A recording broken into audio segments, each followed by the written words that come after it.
It's a joy to be with you again. Hi, everybody. And yes, certainly echoing prayers for peace here in my neighborhood and beyond. Um, Today, for our practice, I'd like to draw inspiration from this particular moment we're in our study of the weekly Torah portion and how it interfaces with where we are on the secular calendar. And so, in a minute, we'll put up a source sheet, and I'll show you a little bit about what I mean about that transition from Parashat Vayera, which we read over this past Shabbat, and now moving into Parshat Sara. But I want to start with a story, and this is a story that was told to me anecdotally. I've never seen it in writing about the writing of Martin Buber's masterwork, I Thou. So Buber, as a professor at the Hebrew University, was very interested in the study of world mystical traditions. He was an expert in world mysticism, including Jewish Hasidic tradition, but mysticism in general. And so the book that he published immediately prior to I Thou was called Ecstatic Confessions. It was a collection of mysticisms. And with his head oriented to that place, to sort of reaching for the upper realms, which might be what motivates some of us in our own contemplative practice. He had a student come to his office hours one evening, and he sat with him for quite a long time, and he answered all of the student's questions. And that night, the student went back to his dorm and took his own life. And Buber held himself personally responsible for the death of the student. And when he was asked why, he said, I sat with the student and I answered all of his questions, all the questions he asked, but I wasn't present enough to hear those questions that he wasn't able to ask. And it was in that awe and deep sadness from that loss that he wrote I Thou. And really it marked a turning point in his evolution as a thinker and a writer. And so it's with that, Rachel, we can share the text sheet. I want us to use that story as we begin to ease into our practice. And I'm going to share with you something from the Parsha and a little bit of Midrash. And then I'm going to talk us through a practice that is contemplative. But I want to give you a secondary option. For some of us, it might be more generative to do some reflective writing. And so if you know that you're the type of person that goes inward, if you are a practitioner of Musar, if you know that you're the type of person that goes inward when it comes to relationships through writing, then you can just take a minute and grab a pen and paper. Rachel, I need it a little bit bigger if you can. Otherwise, I'm going to have to open it on my end too. Okay, so we are just beginning Parashat Sara in our weekly Torah reading. But there is a tremendous, thank you so much. There's a tremendous uh, bit of Jewish history that happens in the transition from last week's Parsha, which closed with the dramatic story of Akedat Yitzchak, when Abraham, so focused on his devotion to God, goes as far as binding and nearly killing his beloved son Isaac, to this week's Parsha, which begins with the death of Sarah. So I want us to take two lessons from this movement, from Parshat Vayera to Parshat Sara. The first, there is no greater section of the Torah that is a better teacher for us of the practice of Hineni than the story of the binding of Isaac. And that you can see on the screen now. The telling of the story of the binding of Isaac, it is a masterwork of literature. There is so much suspense built into the language of the text itself. And we can see in this second quote on the screen, Abraham's profound bravery in his embodying of Hineni, where Isaac, the two are walking, they're on their 3-day journey to what Abraham believes is going to be the place of Isaac's death. And Isaac turns to his father and he says, Father, and he answers, Hineni b'ni, here I am, my son. Here are the firestone and the wood, but where is the sheep for the burnt offering? And the text, of course, continues with Abraham responding that God will provide the sheep.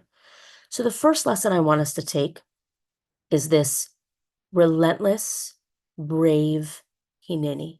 I cannot think of a more terrifying question to be asked by a beloved child than this question that Isaac poses to Abraham. And yet Abraham is right there with him, no matter what. Hineni b'ni, here I am. And he provides an answer. We might have feelings about that answer, truthful, not truthful, vague, where Abraham's loyalty is. But the first thing I want us to see here is his Hineni. The second, and Rachel, you can scroll down. The second teaching that we have in this bridge between the two parshiot, Rashi brings us at the beginning of this week's parsha, which is that when Sarah hears what her husband has done, that he was willing to kill the child that the two waited for almost 100 years to have, as in Rashi's words, when she hears of the announcement that her son had been made for sacrifice and had almost been sacrificed, she received a great shock. Literally, her soul flew from her and she died. So at this moment in the Torah, it's not just Sarah who dies. If we read the stories of Genesis closely, we see that actually Abraham and Isaac never speak again. We have no additional conversation between Abraham and Sarah. Sarah has died here. This moment of Abraham's devotion represents a total breakdown in relationship. And so the reason I wanted to bring us this teaching today is because here we are in the shadow of a dramatic presidential election that many, many, many of us feel deeply. And we are looking towards the holiday of Thanksgiving, where many of us are going to gather with people who we are in close relationship with, like Abraham, Isaac, and Sarah.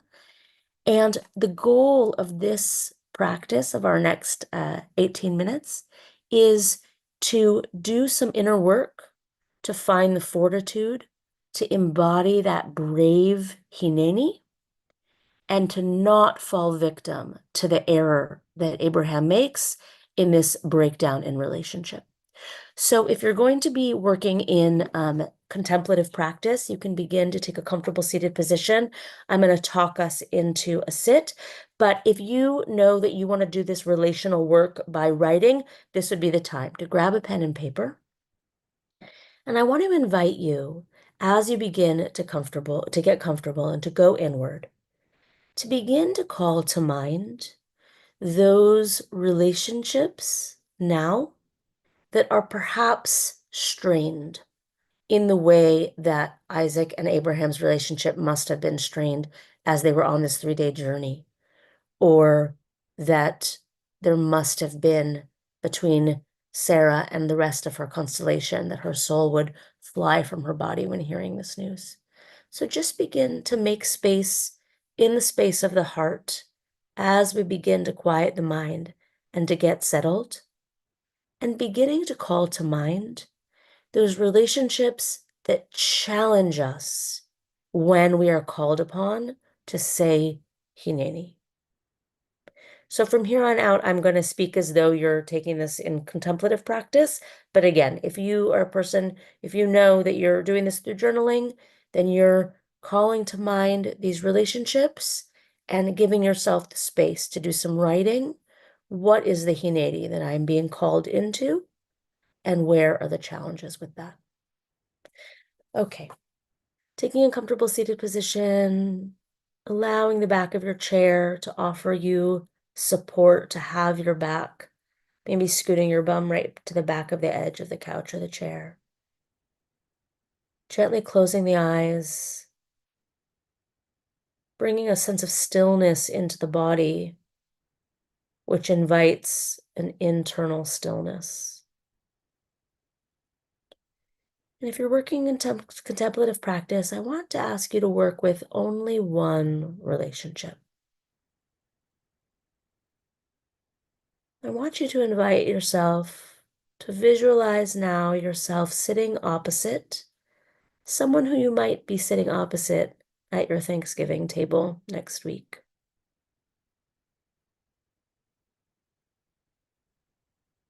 And allowing the breath to be your guide.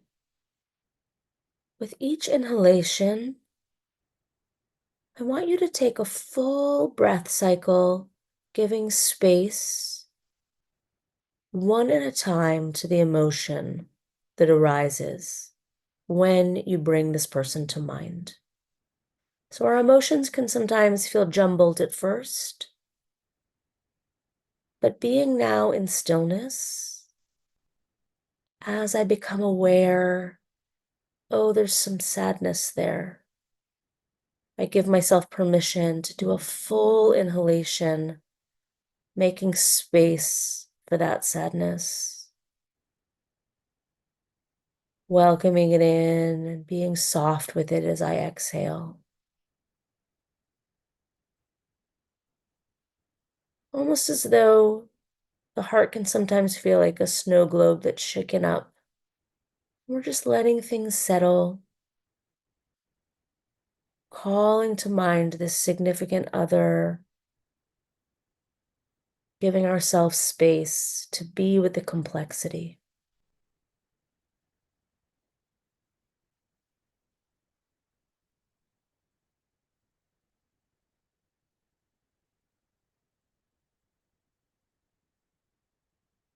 And as we are moving towards our aspiration of being in brave, resilient presence, of having the ability to say Hineni no matter what. If that's our aspiration, giving yourself space right now to just be with that tension. Why is this difficult?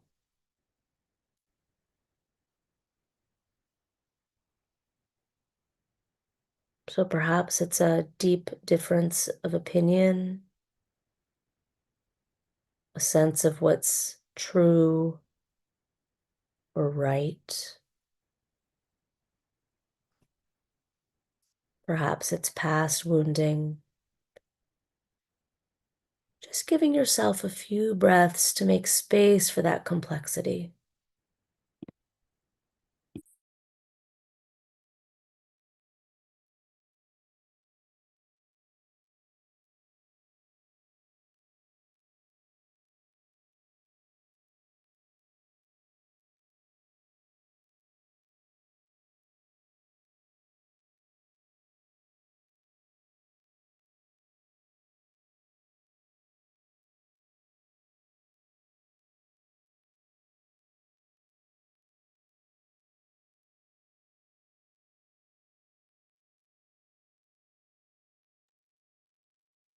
And then just as with the story about Martin Buber and with the question that Isaac poses to Abraham, making space to listen beyond the noise and the conflict, and to recall that really to be gathered with family, most of us simply want to be welcomed and loved. So holding this challenging person in mind, imagining yourself sitting opposite them, taking these next 10 minutes to practice embodying that posture of Hineni. I can be here at this table with you. I can be in loving acceptance of you.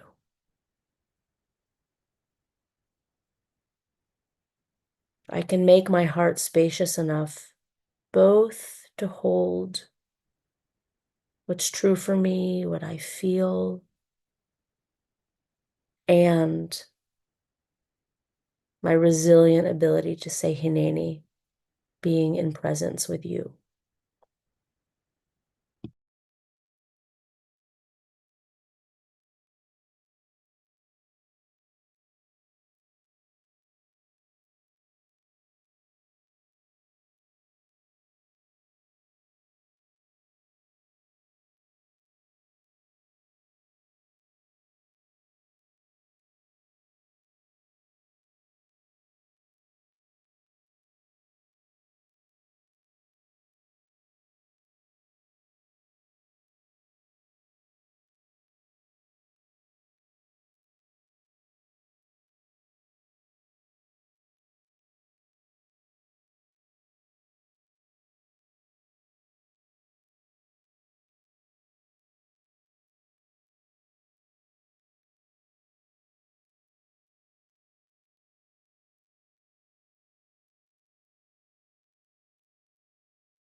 And if as you're doing this work, you feel a sense of the heart constricting, the stakes can be very high for these things that matter so much to us.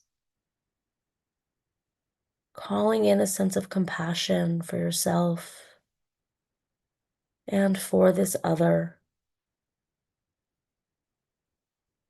We do want goodness for one another. It's a terrible thing that happened to Sara when she heard this awful news. So meeting that constricting of the heart with a sense of softening, letting the breath help you to soften.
And as we begin to close our practice, I want you to imagine that someone at that family table has been doing this very practice for you. And to consider what it feels like to be welcomed, to be met with compassion and acceptance,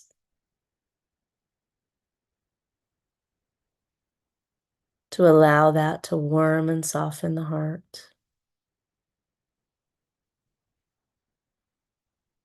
to feel how precious that is, that it is really what we all want. And when you can tap into that feeling of I am welcomed,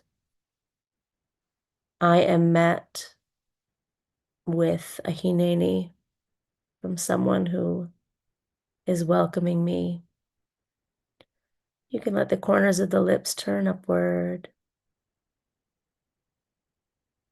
and gently open the eyes. I think that the reason that this breakdown in communication from the Akedah specifically has so much to teach us right now is that in the Akedah, we basically get we're looking at one story and we know it has two truths because the story opens by telling us this is just a test, which means that what Abraham believes to be so true is actually what we as the reader know is not what's really true. And this risk of total communication breakdown, it happens when we lose our shared sense of what's true, which means that it's incumbent upon us to meet that breakdown with compassion, to bring goodness because of that risk of rupture in that way. So that's my hope and blessing for you.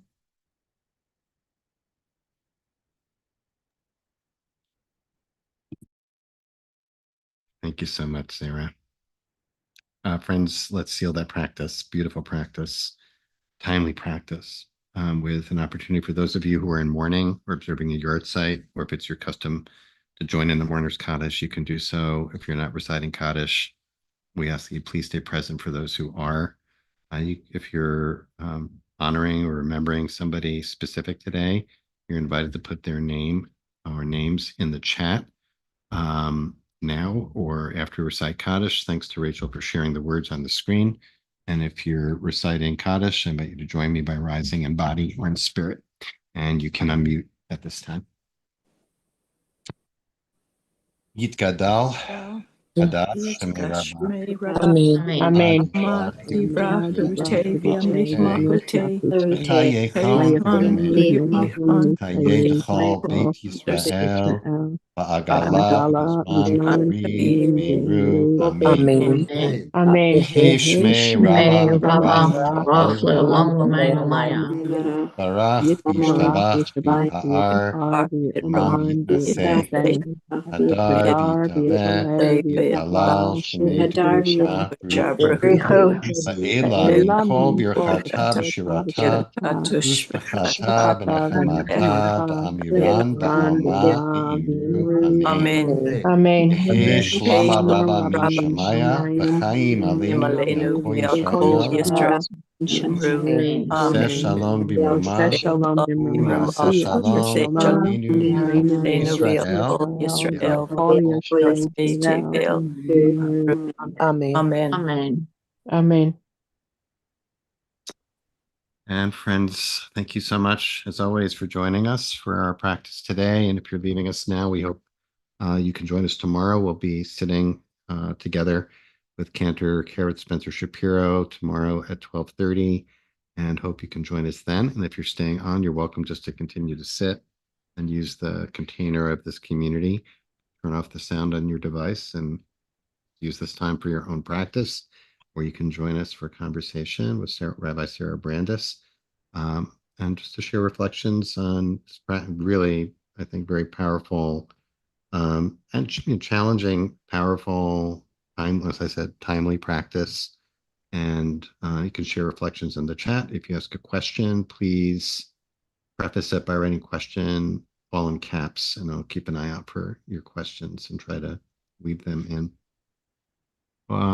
Thank you, Sarah, so much for that. I couldn't help but think, I really, that you're speaking to an audience, I guess, primarily of North American Jews. So, you're as a North American Jew, also you're tuned into I'm flying in tomorrow too, so Oh, okay. So yeah, not just virtual. got Yes. some But I skin. haven't been back for Thanksgiving since I made Aliyah 10 years ago. So Wow. it's my Wow. first one back. Yeah. Well, Rucha haba Thank and you. Nasiya Tova. And so, okay, thanks. You got skin in the game here too. But I was thinking generally that this, how much this applies in a time of social rupture in general, within among the Jewish people, within Israel, in America, in many other countries in the world, the divisiveness, as a practice for dealing with that. And I haven't done this in a while. I used to like try to, reflect back my understanding of the essence of the teaching and tell me if I got it right and correct it. However, I got it wrong.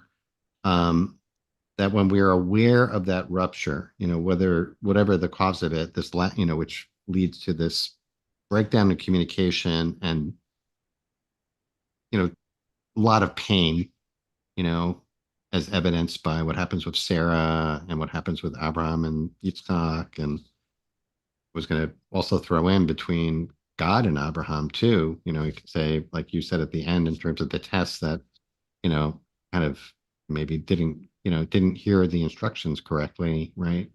Anyway, this alienation, right? The hurts that lead to alienation that, just keep getting reinforced, and how to potentially counter that through practicing Hineni by being present and offering loving presence, even in the face of rejection by the other, and even in the face of one's own aversion to the other. Like, I don't want to be sitting across the table from this person, or I don't want to be sharing society with this person, or I don't want to be in the same country as this person. And I will say that it made me think of Abraham Lincoln's first inaugural, which ends. I did have to call it up, and I just going to repeat. Just going to read it. Did I lose it? No, here it is. He wrote. This is. I mean, brings tears to my eyes every time. This is on the brink of the Civil War. We are not enemies, but friends. We must not be enemies. Though passion may have strained, it must not break our bonds of affection. The mystic cords of memory stretching from every battlefield and patriot grave to every living heart and hearthstone all over this broad land will yet swell the chorus of the Union when again touched, as surely they will be, by the better angels of our nature. It just came to my mind because I thought it's such a great expression of what you were teaching today. Mm-hmm. That there's kind of this awareness of connection, and there's the better angels of our nature that can, move through the aversion. Anyway, so all of which is a long-winded way of reflecting back to you the Torah that I got from you today. Is that accurate? Or you want to add Yes. anything or correct Yes. anything? No, I mean, it's beautiful, and it is powerful to hear President Lincoln's words in that context. And it's it's a helpful perspective from, with when I put my American hat on, that, America has known great divides and in the past, and And celebrate, um and, I'm sorry, go ahead. I think that there's two essential pieces for me of this. From the human side, um, you know, I think if we were all to like put on our truth hats for a second, we all have our aspirations and our personal growth and the way we see ourselves. And then so many of us just have this like little side note fact that, oh, this person's been cut out of the family. No. I don't actually talk to my sister. I don't. And how essential that is, that on a certain level, if we want to take our spiritual paths seriously and our growth seriously, that we have to um, be tough with ourselves about that. That severing the relationship, of course, for some of us make the choice to sever a relationship because we feel that our survival depends on it. Mhm. But that for so much that to be relational, it just requires to stay in relationship. So that's the human piece. The Jewish piece is that there is, and I think that this is the power of Buber's Torah, there is a perspective that would say that I can't really get to the depth of this work until I am deeply challenged, especially by those who love me and whom I love. And so it's painful at this moment in American history when so many people feel that they were casting the only right vote and Mhm. have such a hard time having compassion for those who cast the opposite vote. And yet the Jewish teaching is that it's exactly in that degree of strain that there are certain aspects of my spiritual growth that I can really only reach when I'm pushed that far. And what that means is that when I come to the Thanksgiving table, even when the person is pushing me that far, my good Jewish response is to be grateful for being challenged that far and to Mhm. have the resilience to stay in it, to say Hineni, to remember, I can't quote back the Lincoln, but it's beautiful the way that he said it, that the affection holds it, that the bonds of love hold it, that they can stretch, they can be that malleable to Right. stretch, but What about- infinitely far. Yeah, that's great. I mean, but as you said, there are these situations both where one for one's own self-protection and preservation needs to set a boundary and sever the relationship. Maybe I want to invite you just to say a little bit about when it happens when others sever the relationship for whatever their reasons may be, right? And how to meet that. Um, 'Cause- Just so that I understand what the prompting. So I just want to acknowledge two pieces. right? You're asking a question about abuse. So any person that is feeling that they are, that their story has to do with abuse and personal safety, of course, my heart goes out to you and I celebrate your acting with strength to take care of yourself. There's Right. nothing that we're saying here that's undermining that. Did you just ask The other about when, situation, yeah, when someone I'm the else. one who gets cut out? Yes, Is that what you're yes, asking? yeah. Yeah. So that's a really fruitful context to think about practicing Hmm.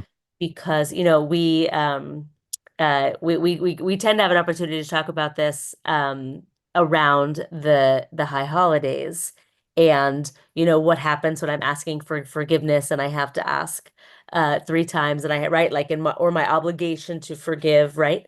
um but the specifics, I really think because Thanksgiving is coming up, I think it's powerful for us to actually use the container of what does it take to be at the table?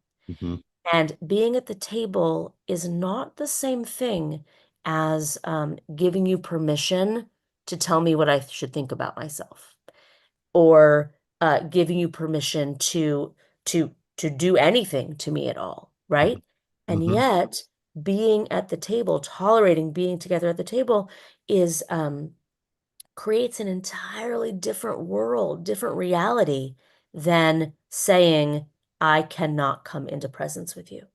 And again, when we put that in a national context, how like this is the deep question. How can we find a way to create safety, to make enough space so that we can remain in relationship without feeling erased or at risk. And I think this is what's teetering right now in America, that so many of us feel really, really unsafe. And it's interesting, the America Israel thing. What I'll say about Israel being here, and nobody thought this war would possibly go on this long. I certainly did not.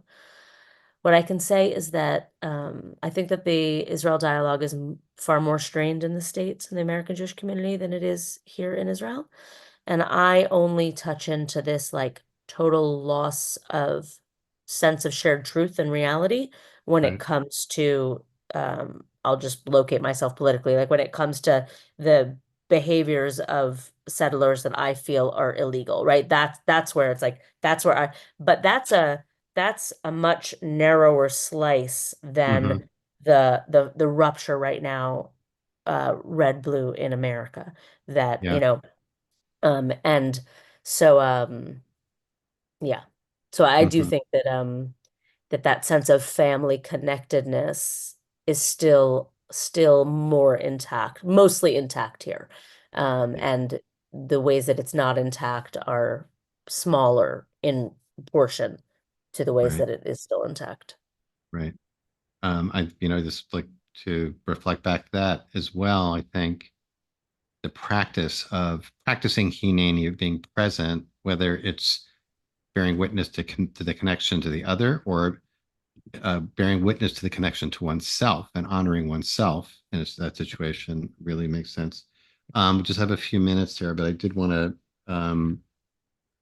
I think I would like to, and I imagine others too would like to just have a sense about, life these days for you, where you are, Mm. how that's going. And also, I did put the link to the Awaken Body, which is, the work that you do, and I want to make sure people are aware of that. And I don't know where you're at with that these days in terms of what you're offering, Sure. but I Yeah, don't know thank you. Yeah, no, you can definitely about those more things. resources and whatnot at Awaken Body. I also just dropped my personal email into the chat because there were a lot of questions. I saw the bold question words, but we didn't get to them. So if you had a question that you wanted answered, you should email it to me and I would be happy to be in touch.